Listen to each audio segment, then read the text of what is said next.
Bismillahirrahmanirrahim. Exercise 1.2 question number 1. From following matrices identify unit matrix, row matrices, column and null matrices. Question number 1 में हमने ये सारे matrix जो हैं identify करने हैं। सबसे पहले हम इनकी डेफिनेशन से थोड़ा समझते हैं। फर्स्ट पे यूनिट मैट्रिक्स है, तो पहले यूनिट मैट्रिक्स देखते हैं।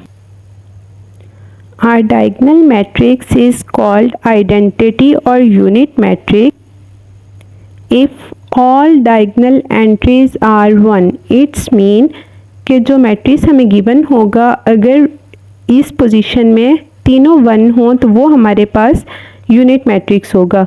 इस पोजीशन को कहते हैं डायगोनल। डायगोनल में अगर हमारे पास तीनों 1 होंगे तो ये हमारे पास आइडेंटिटी या यूनिट मैट्रिक्स कहलाएगा। फर्दर इसको चेक करें, ये B इक्वल टू ये मैट्रिक्स भी हो सकता है। इसके भी डायगोनल्स में अगर 1 1 हो तो ये भी हमारे पास यूनिट मैट्रिक्स होगा। नेक्स्ट मैट्रिक्स देखें, अगर C में हमारे पास पूरे मैट्रिक्स में सिर्फ 1 दिया हुआ हो, इट्स मीन कि अगर वैल्यू 1 हो तो ये भी हमारे पास यूनिट मैट्रिक्स होगा। सेकंड हमारे पास रो मैट्रिसेस हैं। रो मैट्रिक्स कौन से होते हैं? जिन मैट्रिक्स में एक रो हो और एक से ज़्यादा कॉलम हो वो हमारे पास रो मैट्रिक्स होते हैं। रो मैट्रिक्स में एक रो होती है और एक से ज़्यादा कॉलम होते हैं। इट्स मीन के मल्टीपल कॉलम्स होने चाहिए और एक ही रो होनी चाहिए, तो ये हमारे पास रो मैट्रिसेस होंगे। इसी तरह सेम कॉलम मैट्रिक्स भी हमारे पास सिर्फ एक ही कॉलम होना चाहिए और मल्टीपल रोज़ होनी चाहिए, वो हमारे पास कॉलम मैट्रिक्स होगा। लास्ट मैट्रिक्स हमारे पास है नल मैट्रिक्स। इसको ज़ीरो मैट्रिक्स भी कहते हैं। ऐसा मैट्रिक्स जिसकी एंट्रीज सारी ज़ीरो हों वो हमारे पास नल या ज़ीरो मैट्रिक्स होगा। जैसे ये मैट्रिक्स उन्होंने हमें दिया हुआ है, इसमें चेक करें सारी एंट्रीज हमारे पास ज़ीरो हैं, सारे एलिमेंट्स ज़ीरो हैं, तो ये हमारे पास नल मैट्रिक्स होगा। क्वेश्चन सॉल्व करते हैं। A इक्वल टू हमें मैट्रिक्स गिवन है, इसकी एलिमेंट्स चेक करें सारे ज़ीरो हैं। तो अभी हमने लास्ट डेफिनेशन पढ़ी है कि नल मैट्रिक्स कौन सा होता है? जिसके सारे एलिमेंट्स ज़ीरो हों, तो इट्स मीन कि ये भी हमारे पास नल मैट्रिक्स है। तो हम यहाँ लिख देंगे मैट्रिक्स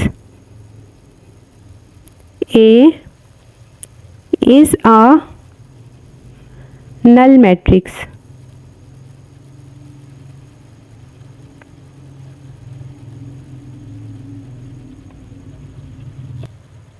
बी वाला मैट्रिक्स चेक करें, इसमें जस्ट 1 रो है एंड 1 2 3 कॉलम्स हैं। इट्स मीन अभी हमने पढ़ा था कि जिसकी एक ही रो हो वो हमारे पास रो मैट्रिक्स होता है। तो बी मैट्रिक्स हमारे पास बनेगा matrix B is a row matrix,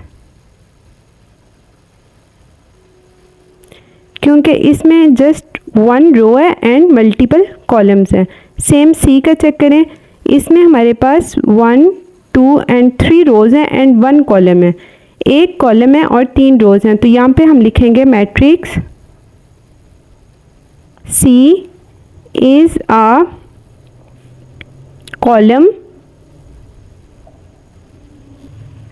matrix. Same जैसे रो मैट्रिक्स में 1 रो थी और कॉलम मैट्रिक्स में 1 कॉलम है, ठीक है। डी को चेक करें, इसकी डायगोनल में चेक करें, दोनों में 1 आ रहा है जो इनकी पोजीशन थी डायगोनल की। तो अभी हमने पढ़ा था कि जो यूनिट मैट्रिक्स या आइडेंटिटी मैट्रिक्स उसकी डायगोनल में 1 आए तो वो हमारे पास आइडेंटिटी या यूनिट मैट्रिक्स होता है। डी हमारे पास बनेगा matrix D is a unit matrix. आप आइडेंटिटी भी लिख सकते हैं, आइडेंटिटी मैट्रिक्स, यूनिट या आइडेंटिटी मैट्रिक्स।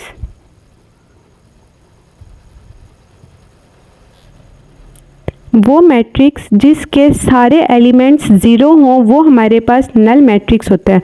यहाँ पर एक ही एलिमेंट है और ये भी ज़ीरो है, तो इट्स मीन कि ये भी हमारे पास नल मैट्रिक्स होगा। हम लिख देंगे मैट्रिक्स E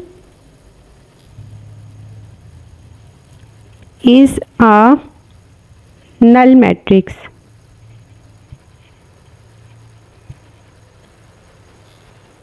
एफ चेक करें, इसमें भी जस्ट 1 कॉलम है और रो कितनी है 1 2 एंड 3। जिसकी 1 कॉलम हो वो हमारे पास कॉलम मैट्रिक्स होता है, तो एफ भी हमारे पास होगा